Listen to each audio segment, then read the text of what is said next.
Assalamualaikum semua, saya Ara daripada channel Ara Zahra World dan saya akan membahaskan atau membicarakan mengenai sejarah seni atau lebih tepat lagi pengenalan kepada sejarah seni 1 silibus barat ataupun boleh kita katakan daripada perspektif orang barat.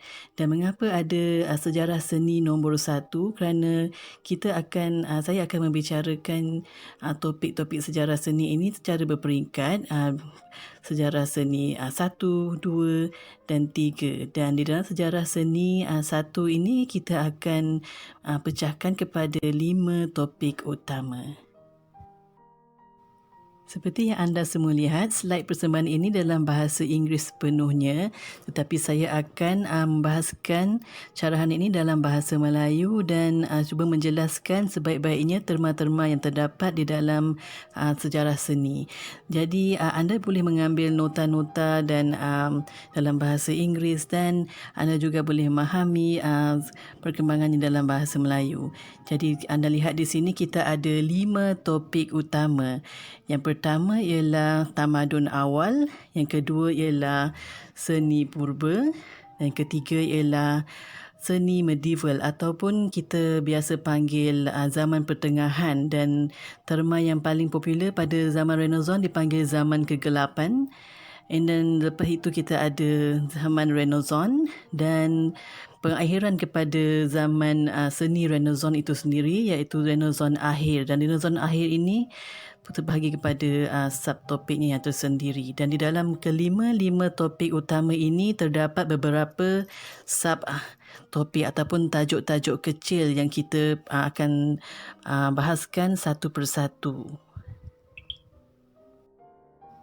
Tamadun Awal. Apakah itu Tamadun Awal? Tamadun Awal biasanya merujuk kepada penempatan awal seseorang ataupun sekumpulan manusia itu, di mana mereka bermula dan perlahan-lahan mereka mula membina sejarah dan budaya, dan daripada situ berkembangnya sehingga ke hari ini. Dan terdapat banyak tempat-tempat yang sudah dikenal pasti oleh para sejarawan, para arkeologis, dan juga terdapat cerita-cerita dalam kitab-kitab.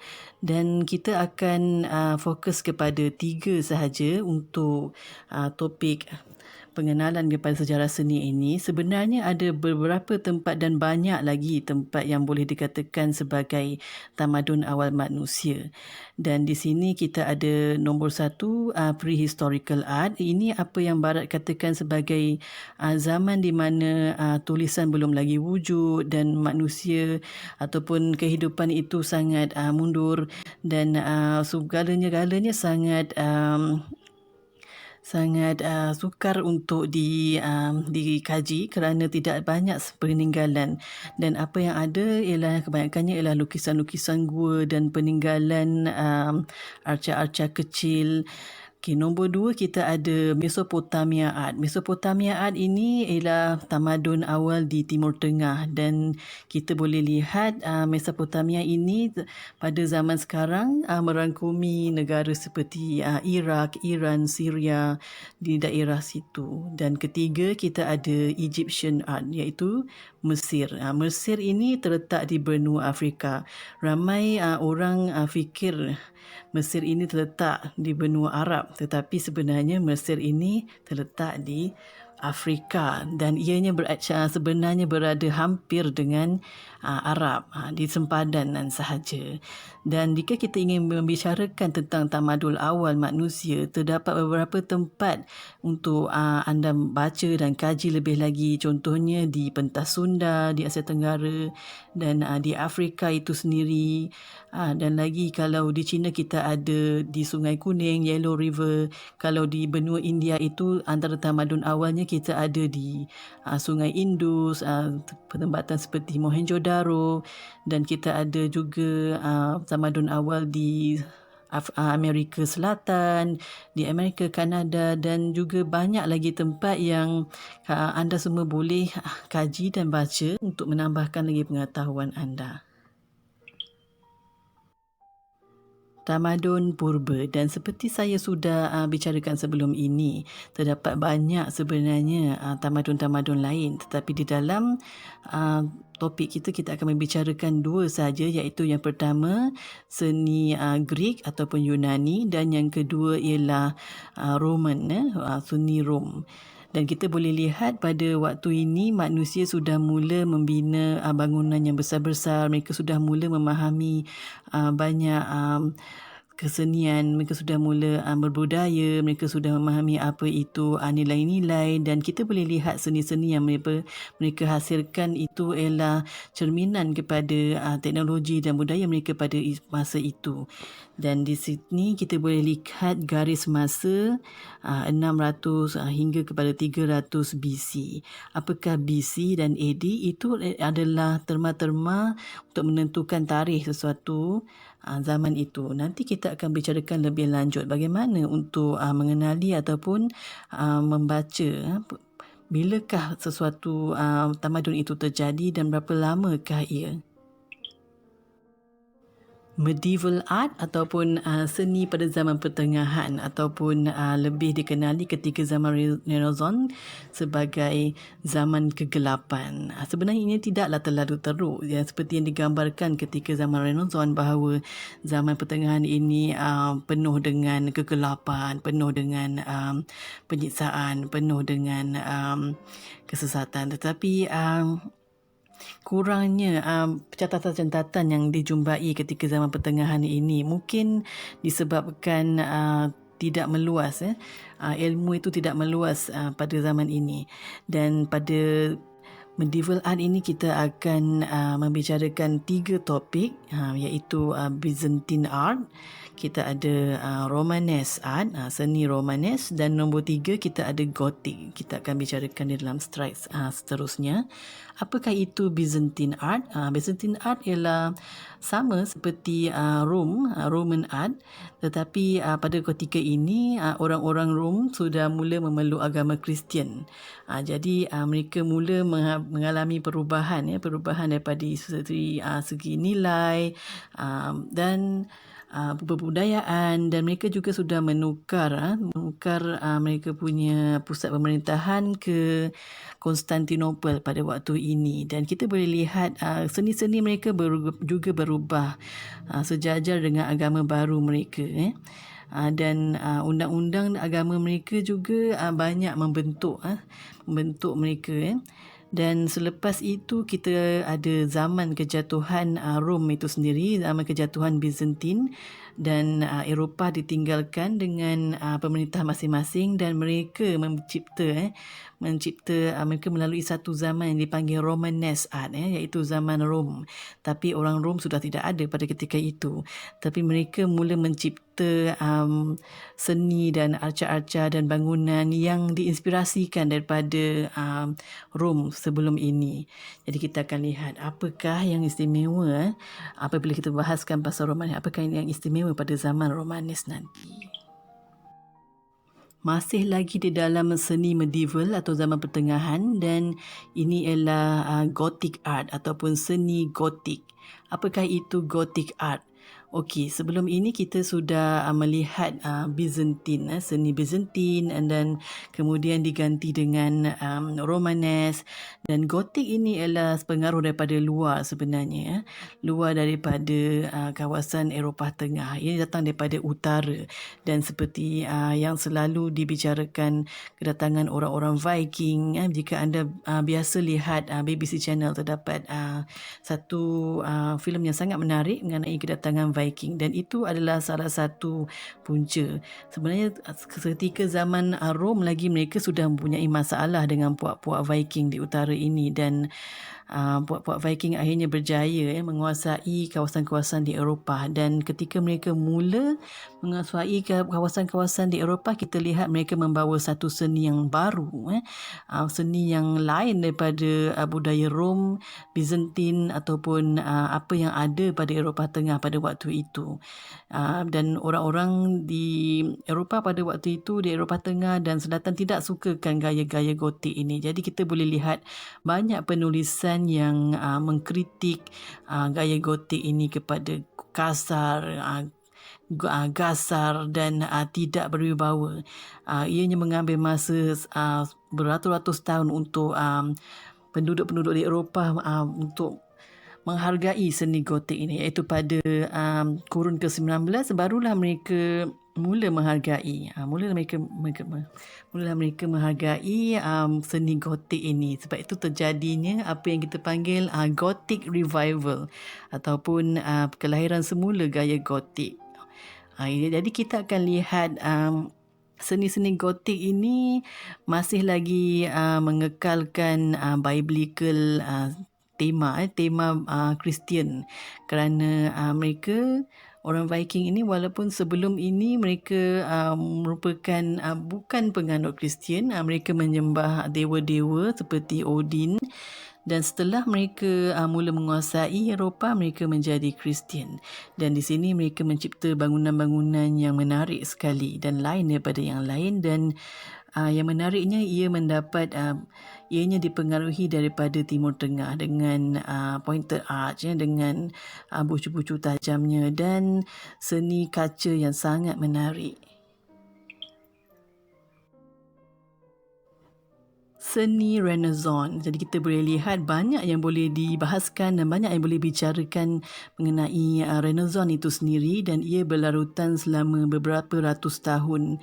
Dan Renaissance ini terjadi setelah setelah umat di barat, di Eropah pada waktu itu sudah tidak tahan dengan kehidupan yang selalu banyak undang-undang yang menyekat mereka daripada belajar, kerana pada zaman pertengahan dan kegelapan itu sendiri kebanyakan ilmu disekat daripada disampaikan. Jadi mereka hidup dengan berpandukan gereja dan kadang-kadang mengikut kata-kata raja sahaja.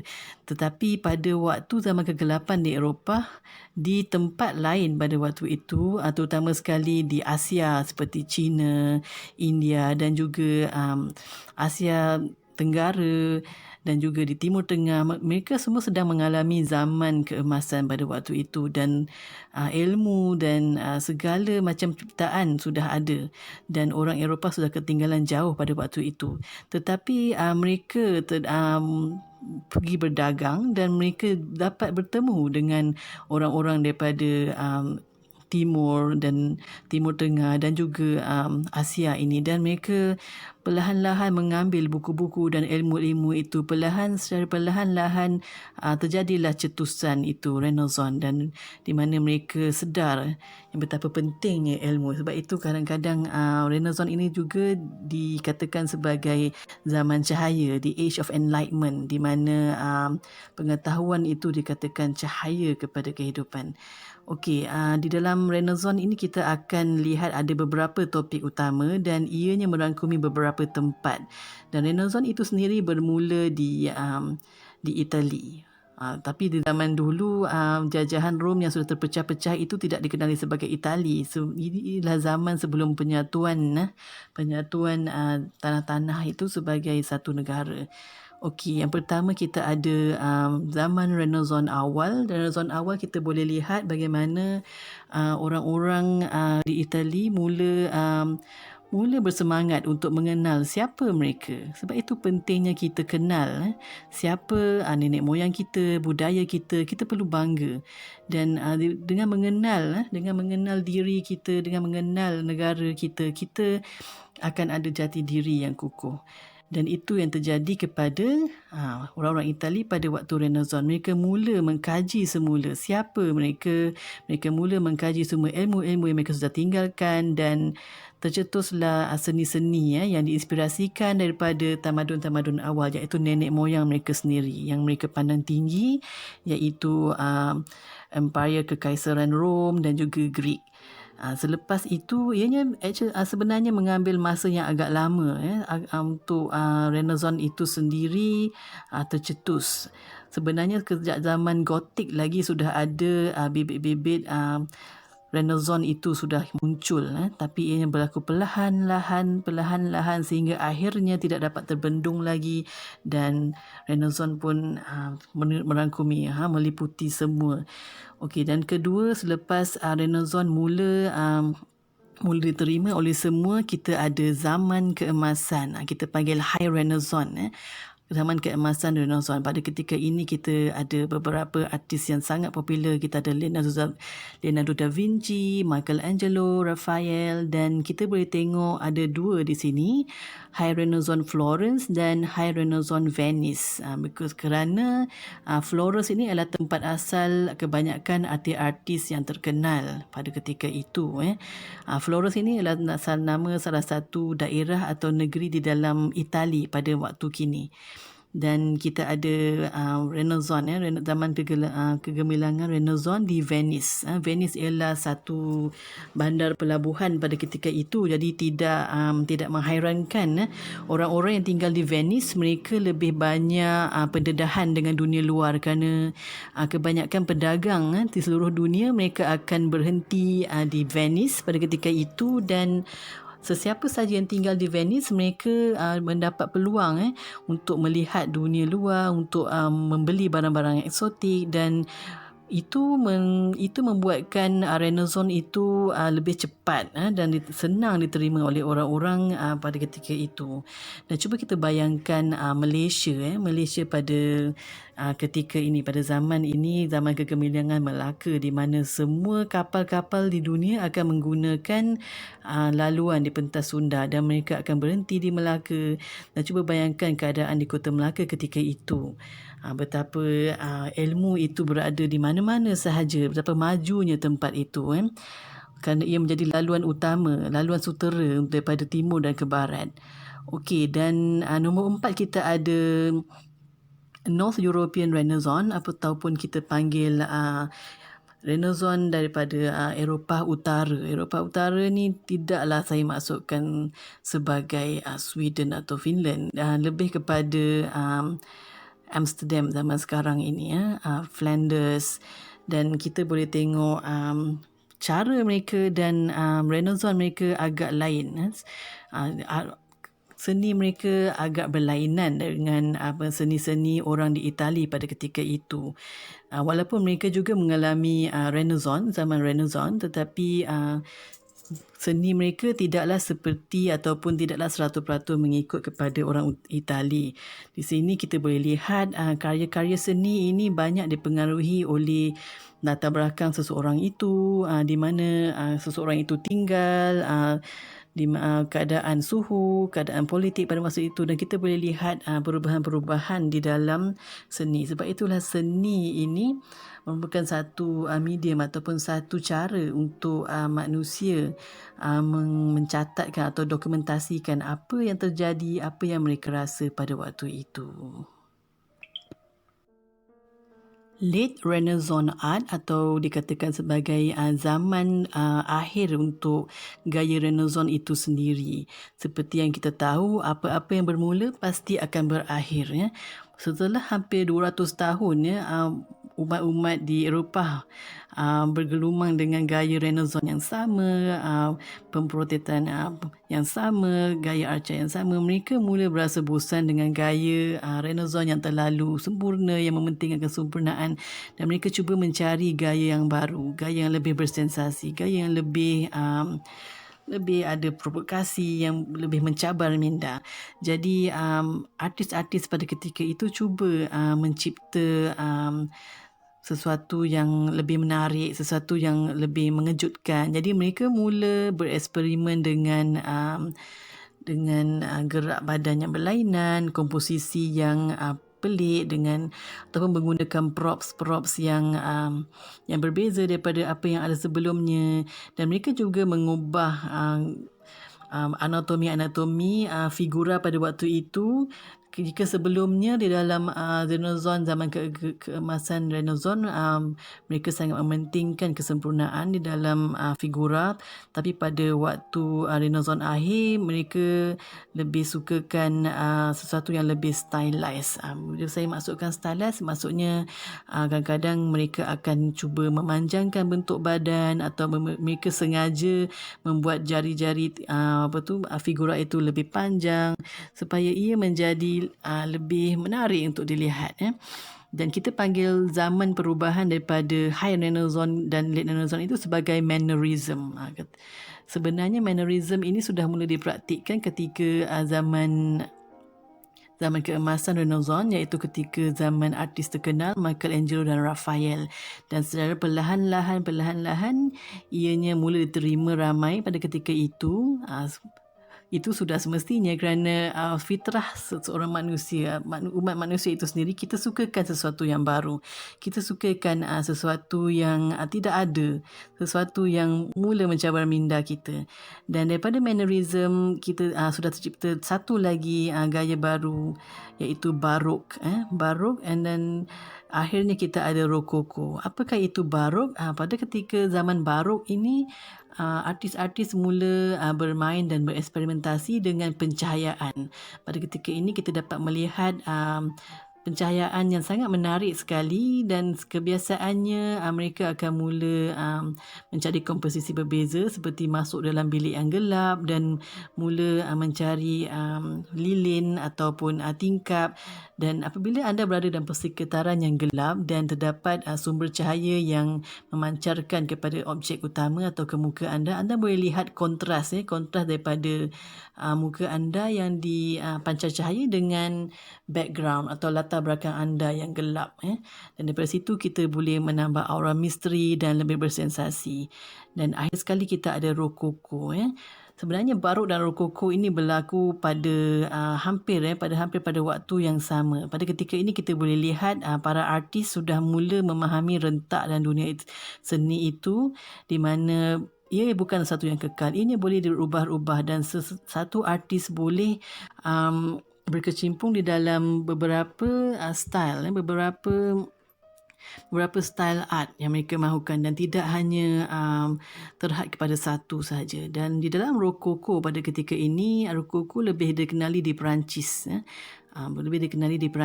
Dan dianya lebih kepada kehidupan mewah, dia lebih kepada romantik, dan dia lebih kepada penceritaan golongan-golongan atasan, dan penuh dengan color-color pastel, penuh dengan perempuan-perempuan image high fashion pada ketika itu. Dan rokoko juga ialah zaman akhir Renaissance pada ketika itu, sebelum kejatuhan empire, sebelum kejatuhan monarki Perancis. Selepas itu berlaku revolusi di Perancis, dan itu ialah pengakhiran kepada zaman Renaissance. Dan daripada situ kita akan bersambung lagi kepada zaman neoklasik. Tapi untuk pengenalan sejarah seni 1, kita akan habiskan bab kita sehingga ke rokoko. Untuk bab seterusnya kita perlu membicarakan pada sejarah seni nombor 2. Seperti yang dibicarakan tadi, di sebelah kiri saya kita ada lukisan-lukisan yang dibuat ketika zaman barok. Di sini anda boleh lihat bagaimana bijaknya permainan pencahayaan oleh artis-artis pada ketika itu. Dan di sebelah kanan saya kita ada lukisan pada zaman rokoko. Kita boleh lihat terdapat banyak lukisan dengan warna-warna pastel yang menarik, kelihatan ianya lebih beremosi, bersensasi, dan ianya merupakan zaman akhir kepada Renaissance itu sendiri. Baiklah, saya sudah terangkan mengenai bab-bab besar dan topik-topik kecil di bawahnya. Jadi kita tengok bagaimana anda mahu mencari sudut bacaan setelah ini. Dan saya ada beberapa buku yang saya sarankan untuk anda dapatkan, tetapi ingin saya cakapkan ini bukanlah satu-satunya buku yang bagus. Terdapat banyak buku sejarah seni yang bagus-bagus di luar tu. Jika anda dapat jumpa, asalkan ada tajuk-tajuk yang sudah saya terangkan tadi, ia sudah cukup bagus, kan? Jadi di sini saya ingin merekomenkan beberapa buku. Yang pertama kita ada Experiencing Art Around Us, Dan yang kedua, understanding art. Nombor 3, art form. Dan yang nombor 4, secara peribadi, ini adalah buku kegemaran saya kerana ia digunakan di banyak universiti seni seluruh dunia dan ianya sangat lengkap. Tapi ianya tidak bermaksud buku-buku lain tidak bagus. Ini cuma peribadi saya saja, pendapat peribadi saya. Dan ini dipanggil Gardner's Art Through the Ages. Di sini kita boleh lihat contoh-contoh muka hadapan buku yang saya sudah jelaskan tadi. Di sini kita ada understanding art dan experiencing art around us. Dan jika anda lihat pada muka hadapan experiencing art around us, kita ada satu perkataan kecil yang tertulis second edition di situ. Apakah maksud edition? Jadi ini sangat biasa dalam buku-buku sejarah dan dalam buku sejarah seni mungkin, dan apa-apa saja buku teks, kerana seni dan ilmu ini sentiasa dikaji, sentiasa bertambah. Jadi tidak hairan jika kita dapat lihat buku teks yang sama, setiap 1 atau 2 tahun mereka akan mengeluarkan edisi baru.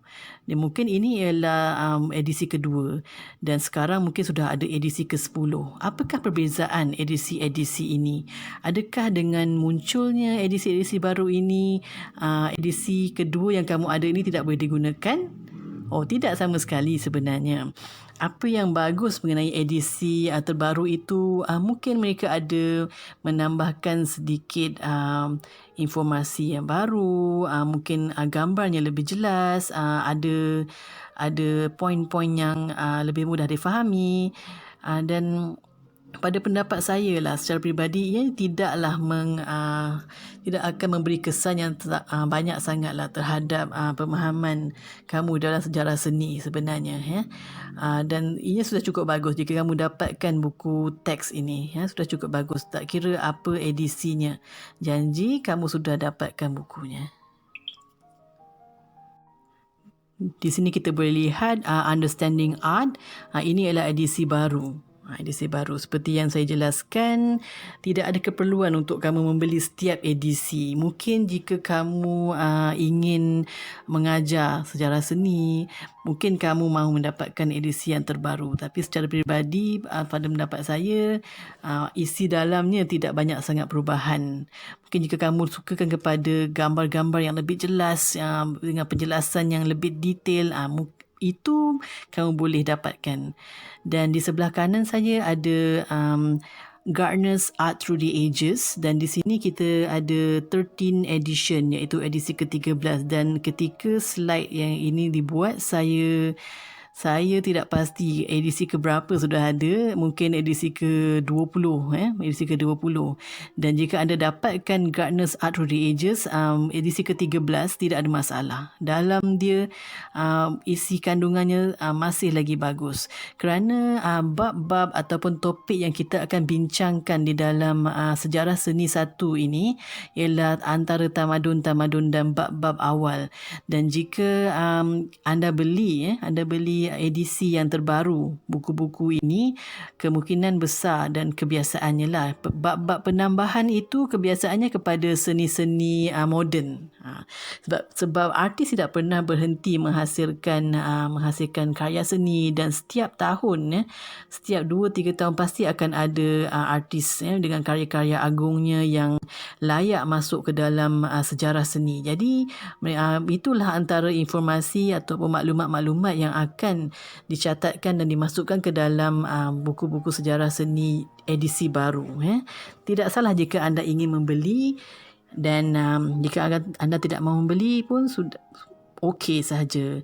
Dan sebenarnya harga-harga buku ini ada yang mahal dan ada yang murah, Yang kebiasaannya para pelajar saya dapatkan ada yang berharga RM100, ada yang berharga RM189, dan bukunya agak tebal. Bukunya tebal dan penuh dengan warna. Semua gambarnya berwarna, jangan risau. Dan ianya sebenarnya bagi saya kena dengan harganya, dengan ilmu yang ada dalam tu. Dan jika kamu seorang penggiat seni ataupun pelajar seni ataupun mungkin orang yang berminat dengan seni, anda perlu ada buku sejarah seni di dalam library anda, kerana anda akan menggunakannya seumur hidup.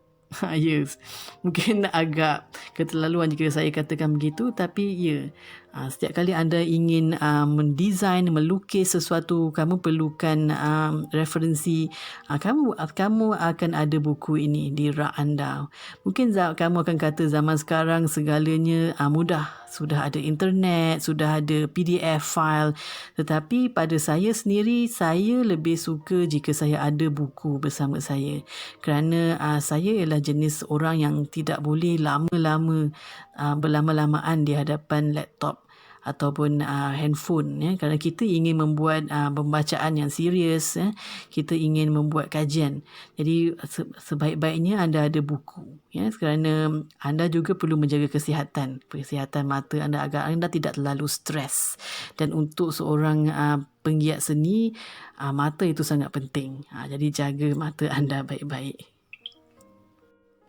Di sini kita lihat ada 2 lagi buku art, dan ini ditulis oleh Robert Cumming. Dan di sebelah kanan saya kita ada buku Exploring Art. Ini ialah edisi ketiga dan mungkin sekarang sudah ada edisi yang lebih banyak lagi. Dan jika anda tidak rasa anda boleh membeli buku ini, anda boleh sahaja pergi ke perpustakaan berdekatan dengan anda. Cuma tanyakan sahaja librarian di manakah tempat, di manakah section saya nak dapatkan buku sejarah seni. Mereka akan mula membantu. Mereka akan senang hati untuk membantu anda.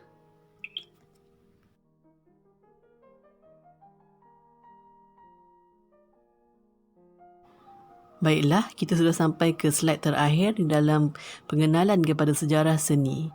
Apakah yang akan anda belajar di dalam sejarah seni? Apakah ia akan membawa apa-apa perubahan terhadap pandangan anda pada karya seni? Adakah ia akan mempunyai impak, ataukah memberi impak kepada karya seni anda pada selepas ini? Di sini ada beberapa senarai yang anda boleh dapat di dalam subjek sejarah seni itu sendiri. Mungkin lebih lagi daripada ini, dan ini cuma beberapa sahaja. Yang pertama, anda mungkin boleh memahami mengapa sesebuah karya seni itu dibuat oleh manusia. Apakah tujuannya? Mengapa ia diperlakukan seperti itu? Dan anda akan lebih faham mengapa sesebuah karya seni itu dihasilkan. Dan kedua, anda boleh lebih menghargai karya seni itu. Apabila anda belajar sejarah seni, anda tahu apa yang terjadi di sebalik proses pembuatan seni itu sendiri, apakah yang membuatkan satu seni itu wujud, dan apakah kepentingan atau signifikasi sebuah karya itu pada setiap zaman. Maka apabila anda melihat karya seni, anda akan melihatnya dengan cara yang lain selepas ini.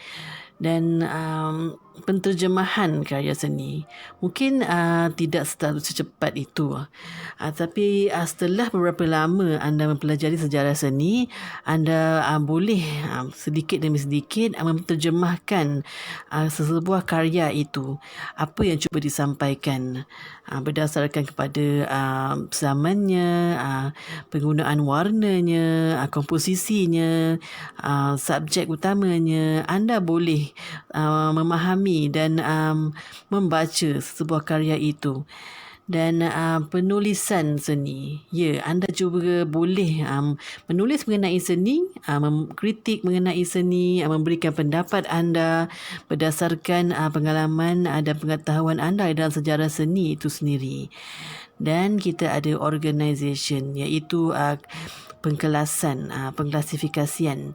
Contohnya, anda melihat sebuah karya seni dan disebabkan anda sudah ada ilmu di dalam sejarah seni itu sendiri, anda boleh tahu daripada mana seseorang pengkarya itu mendapat idea ataupun daripada mana inspirasi seseorang pengkarya itu dengan melihat kepada karya yang dihasilkan. Contohnya, anda melihat karya-karya yang penuh dengan warna di sana sini tanpa ada subjek matter yang khusus. Setelah anda mempelajari sejarah seni, anda dapat tangkap, anda dapat memahami yang karya itu sangat dekat sekali dengan action painting ataupun apa yang kita panggil abstrak. Dan anda dapat mengesan daripada mana garis masa inspirasi karya-karya itu dilahirkan. Okey, dan seperti kita semua tahu, karya seni ini dilahirkan, dibuat oleh pengkarya untuk mengekspreskan apa yang mereka rasa, apa yang mereka lihat, dan ia juga salah satu cara untuk kita berhubung. Mungkin apa yang anda lihat di dalam pelajaran sejarah seni ini, begitu banyak lukisan, begitu banyak arca, begitu banyak arkitektur, tetapi seni lebih daripada itu. Seni dalam penulisan, seni di dalam, seperti di dalam zaman kita ini, kita ada seni dalam media, dan itu semua bermula daripada asas-asas seni yang kita pelajari, dan bagaimana ia diterjemahkan bergantung kepada pengkarya itu sendiri. Maka itulah sajalah untuk bab pengenalan kepada sejarah seni. Kita akan bersambung lagi kepada bab yang pertama. Jadi kita jumpa lagi di dalam perbicaraan seni yang seterusnya. Assalamualaikum.